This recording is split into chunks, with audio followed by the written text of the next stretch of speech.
அமலாக்கத்துறை சோதனை அமைச்சர் வீட்டில் நேற்று துரைமுருகன் வீட்டில் அமலாக்கத்துறை இல்லை, அமலாக்கத்துறை தமிழ்நாட்டில் வர்றது ஒன்றும் புதுசு கிடையாது.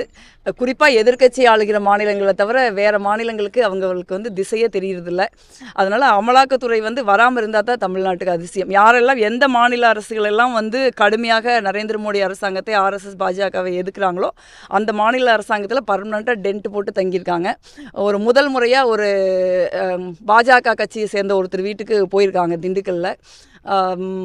அவர் வந்து பாஜக மாநில தலைவர் அண்ணாமலை அவர்களுடைய அக்கா கணவருடைய பார்ட்னர். அதுதான் அங்கே மேட்ரு. கிட்டத்தட்ட 13 கோடி ரூபாய் வந்து அமலாக்கத்துறை கைப்பற்றியிருக்குது. 250 கோடி ரூபாய் மதிப்புள்ள டாக்குமெண்ட்ஸ் அவங்க கைப்பற்றுறதுன்னு சொல்கிறாங்க. அது கேட்டால் பாஜகவின் மாநில தலைவர் எனக்கு ஜோதிமணி அக்கா சொந்தம், செந்தில் பாலாஜி அண்ணன் சொந்தம், விஜயபாஸ்கர் அண்ணன் சொந்தம்னு சொல்கிறாரு.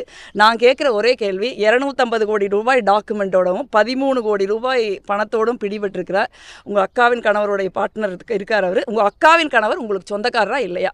சிவக்குமார். அதுதான் நம்ம கேட்க வேண்டிய கேள்வி.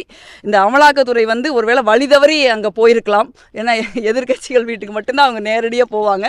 ஒரு அமலாக்கத்துறை வந்து அந்த வழக்கை எப்படி நடத்துகிறாங்கிறத பார்த்து தான் நம்ம அதை சொல்ல முடியும்.